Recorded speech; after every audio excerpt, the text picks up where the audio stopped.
من بداية الخمسينيات للقرن الماضي لجأ العديد من العرب والعرب المسلمين إلى الهجرة لتحسين الوضع الاقتصادي ولطلب العلم، لكن مع مرور الأجيال اتضح أن للهجرة انعكاسات سلبية على أبناء المهاجرين ذوي الثقافة الشرقية والعقيدة الإسلامية، لا سيما في مشوارهم الدراسي أو العملي وكذلك الأخلاقي.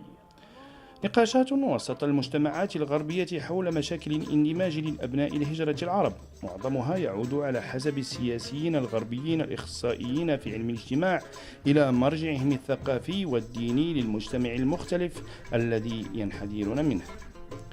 هناك من هؤلاء الأبناء من نال العلا واكتسح ساحة الكبار في عدة المجالات كالمجالات الثقافية، حيث نجده يعرف على هويته الشرقية داخل الوسط الغربي الذي يتعامل معه كل يوم، وكذلك المجالات السياسية والطبية وغيرها. وهناك من لم يتوفق في مشواره الدراسي وابتعد عن الاندماج وتراه منعزلا عن الثقافة الغربية، رافضا لوضعه المزري الذي لا يشرف العرب. ولمعرفة أسباب النجاح والفشل لأبناء الهجرة في رحلتهم الدراسية، قامت الثقافية ببحث في الموضوع مع الشباب المقيم في الديار البلجيكية ذوي الأصل العربي أو العربي المسلم، وكذلك حوارات مع الخبراء حول مزايا وعيوب الهجرة وما لها من انعكاس على شخصية ابن المهاجر الشرقي. Vous savez, je ne vais jamais oublier la phrase d'un de mes directeurs qui avait dit un jour, le jour où vous allez faire la file au chômage, vous allez vous souvenir de moi. Je dis parce que les ânes comme vous, j'en ai vu des centaines dans mon bureau. Le seul fait effectivement que j'étais différent peut-être de communauté, de religion et de nationalité, certains professeurs se permettaient effectivement de nous prendre pour des bons à rien. Juste le fait effectivement que nos parents ne savaient parfois pas s'exprimer en français ou en néerlandais, certains professeurs estimaient qu'on n'avait pas les compétences pour pouvoir passer en école secondaire et qu'on devait aller en école professionnelle. Et donc d'un côté, on orientait beaucoup les enfants d'issus de l'immigration, pas spécialement musulmans, mais souvent issus de l'immigration, vers des cours qui sont parfois dévalorisés, alors que c'est important c'est très bien d'être mécanicien ou électricien. Mais quand on a des enfants qui ont peut-être plus de compétences pour arriver beaucoup plus dans leurs études et qu'on voit qu'on ne reçoit pas de soutien, c'est très grave. Alors, si je n'avais jamais ressenti de différence, je ne serais certainement pas l'homme que je suis aujourd'hui. Parce que moi, pour l'essentiel de ma vie, j'essaye de montrer cette différence, d'affirmer cette différence. Et la Belgique, c'est une terre de diversité. Et une terre de diversité qui accepte que l'autre soit différent. Je crois que ce n'est pas vrai dans tous les pays. C'est vrai pour la Belgique pour plusieurs raisons. D'abord parce que c'est un petit pays très divisé, où il y a déjà des oppositions, des conflits entre francophones, néerlandophones, germanophones aussi. Et donc c'est un pays divisé.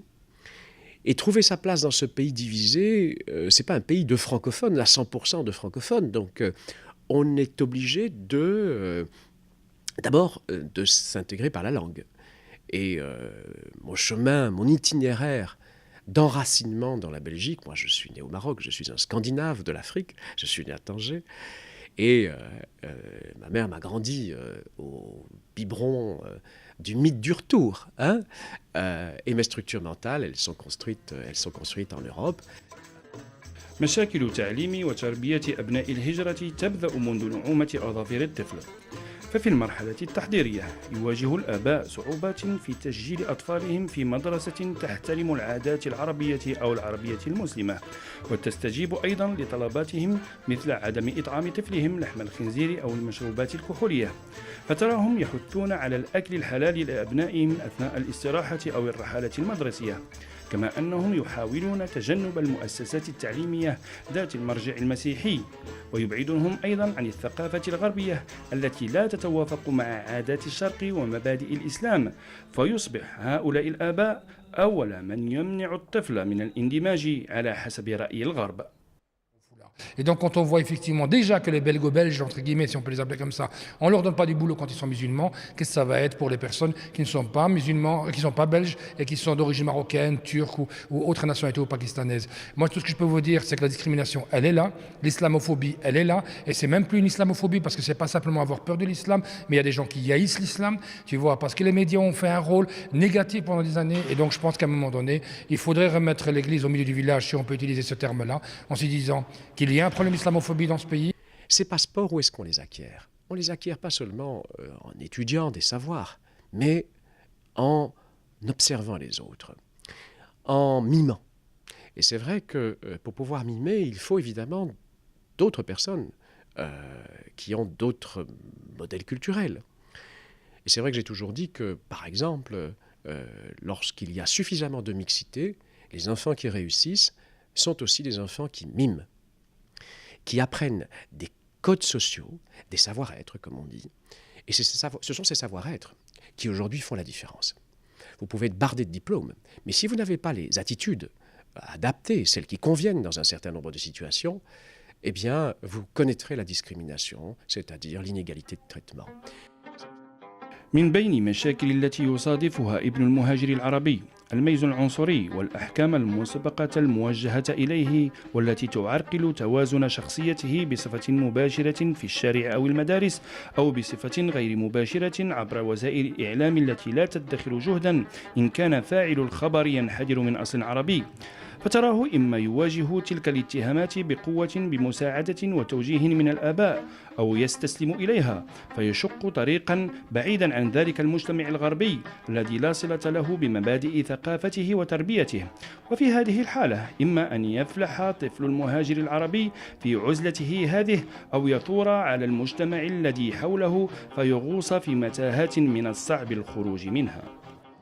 Et donc je pense qu'on a toujours trouvé des moyens pour discriminer une partie de la communauté. Et je pense que la communauté musulmane a toujours été discriminée et elle continuera à être discriminée. À partir du moment où nous n'accepterons pas avec notre différence, ça ne fonctionnera pas. Et donc moi, effectivement, je suis musulman pratiquant et je le vois effectivement que pour accéder même à un poste à responsabilité, on nous demande à un moment donné de mettre sa religion de côté. Mais ça, je ne peux pas le faire. Effectivement, je dois rester neutre dans les décisions qui doivent être prises, mais je pense que nous avons tous une religiosité ou un savoir-vivre ou une philosophie. Et moi, en tant que musulman, je dois quand même essayer de voir que j'adapte un petit peu mes projets politiques par rapport aussi à ma philosophie de vie, notamment à ma religiosité.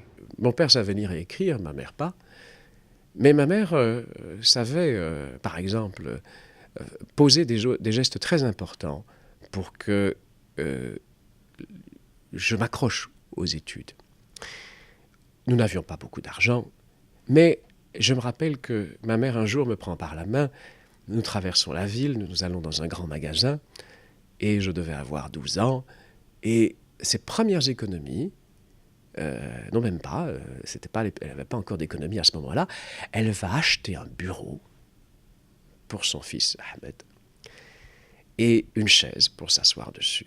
Bureau et chaise qu'elle achète à crédit. Eh bien, c'est un geste merveilleux, parce que non seulement d'abord c'est un geste d'amour, mais c'est aussi un geste qui m'a aidé à m'accrocher aux études. إن فلاح أبناء الهجرة العرب في مشوارهم الدراسي والتربوي يتوقف أيضا وبشكل كبير على الآباء، فلا بد لهم من المتابعة عن كثب الطفل منذ أول كلمة يتعلمها.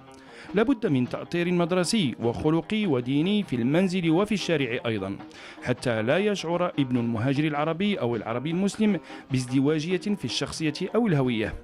فلا بد أن يعلم أنه غربي مسلم متخلق وعربي في تقاليده وغربي في مشواره الدراسي والعملي.